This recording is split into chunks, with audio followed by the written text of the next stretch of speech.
Sommières, je rentre dans le livre. C'est très très inspirant comme ville. Et je sais pas, ça sent l'histoire à chaque recoin. Il y a des boulets de catapultes, il y a ce château, de se faire attaquer. Les vies d'Ourlade, les inondations, les crues immenses tous les 2-3 ans. Bon, c'est pas drôle quoi, mais ça fait un caractère au village aussi. Et voilà, on me parle. Je pense qu'il y a des énergies un peu magiques dans ce village. Et après, traditionnellement, c'est pas un village de potiers. Il n'y a pas de filon ici. Il y en a une dizaine de kilomètres autour.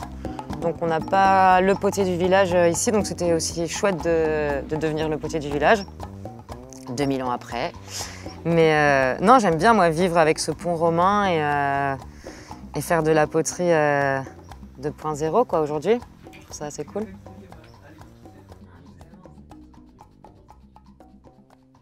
Je fais partie des enfants terribles qui n'étaient pas faits pour le format standard de l'école.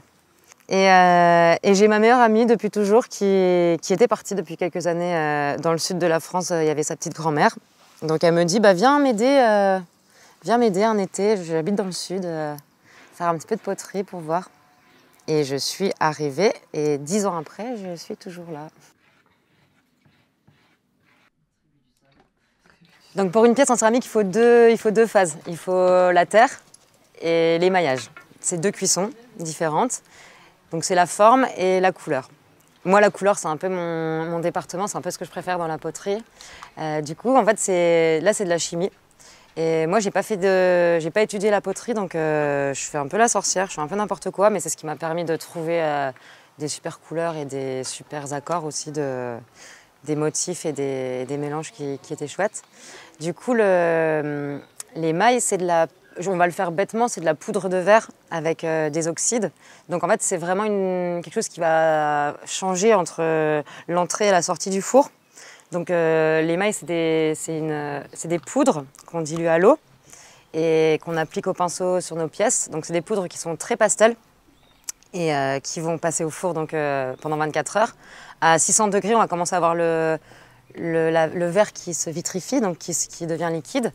Et en montant petit à petit, il y a toutes les couleurs qui vont se révéler. Et à la redescente du four, là, on a vraiment l'objet est fini. Donc il est brillant et coloré. Et du coup, c'est assez impressionnant de voir une pièce avant sa cuisson et en sortie de four. Parce qu'on a des couleurs qui sont pas du tout réalistes. Par exemple, le rouge qui est très pétard, il va sortir rose. Le jaune qui est presque fluo, il a la même couleur que le transparent. Donc il ne faut pas se tromper dans les pots. Mais c'est en me trompant dans les pots aussi que j'ai trouvé des trucs assez chouettes. Donc faut un peu se tromper quand même.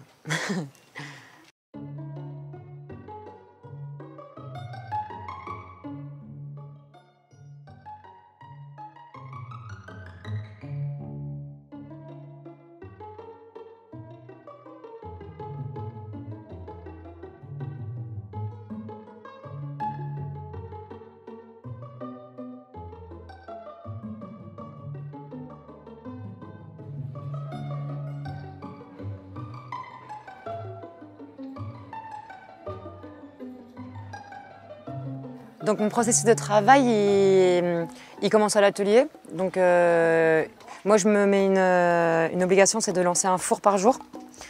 C'est quasiment une journée entière d'atelier pour remplir le four, que ce soit à l'émaillage ou au modelage. Donc ça va dépendre un petit peu, mais je vais déjà regarder mon carnet de commandes et voir si ce que je dois faire pour des gens. Et après, je vais aller devant mes étagères et en fonction de l'inspiration, je vais faire soit une série de poissons, soit une série de fleurs de toutes les couleurs. Enfin, ça va être un petit peu en fonction des envies. Et après, je produis toujours. Donc, quand la boutique ferme, je rentre dans l'autre atelier, donc chez moi. Et là, c'est la même chose. J'arrive devant mon bureau et je me laisse pas le choix. Et ça, pour le coup, c'est encore plus anarchique que la poterie parce que j'ai pas de commande et j'ai pas de boutique à remplir. Donc, ça va vraiment sortir tout seul. C'est les mains.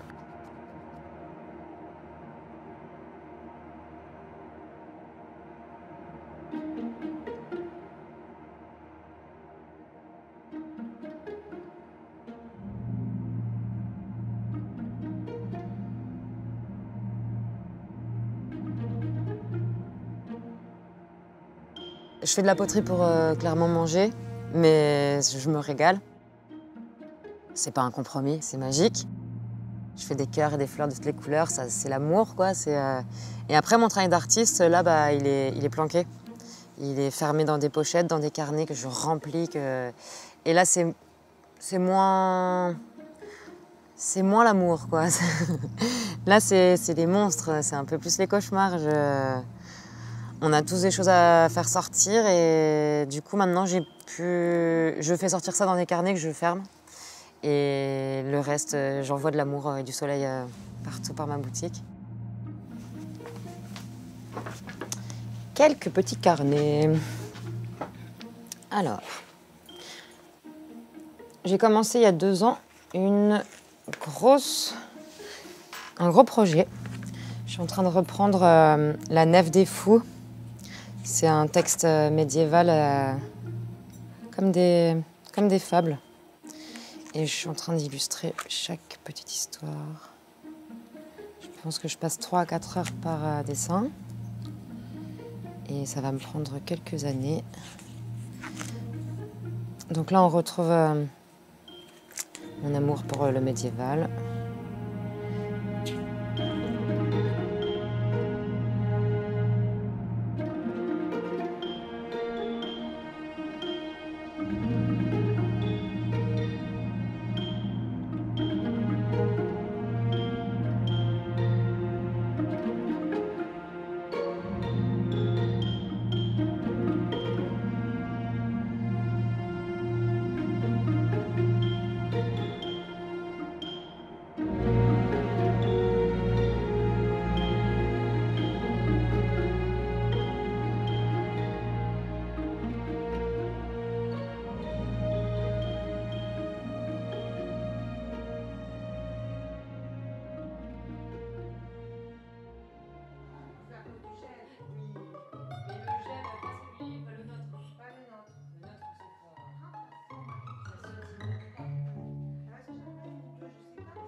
Du coup, à la boutique, on a une clientèle, c'est assez chouette parce qu'elle est très variée.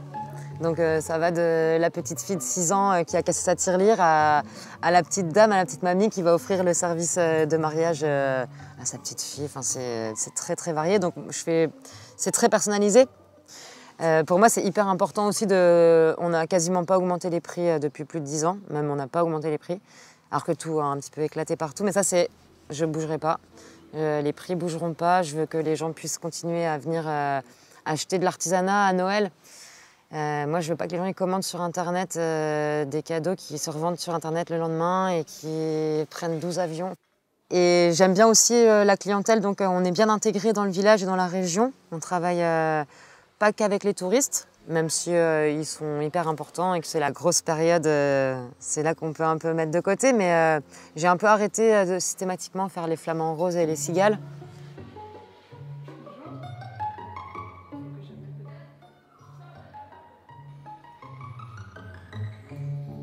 J'ai une dernière chose à dire quand même. Retournez voir vos artisans, retournez vers le local. Et c'est hyper important, ouais, pas que de nous soutenir, quoi. C'est aussi pour, je sais pas, je pense qu'on vit mieux avec des assiettes qu'on a commandées, qu'on a pensées et qu'on a rêvé avec des assiettes blanches, bêtes. Et pareil, les jeunes, c'est des métiers magiques, en fait. Pensez pas que vous êtes au fond de la classe tout seul et que ça va pas le faire, en fait. C'est limite vous qui... C'est vous, quoi. C'est vous le futur. Inventez-vous vos métiers, c'est possible, en fait. Moi, je me suis inventé mon métier, en fait, et maintenant, je suis un peu libre, quoi. C'est magique et on a besoin de cerveau et de mains, en fait, vraiment. Donc voilà, allez voir vos petits artisans. Action!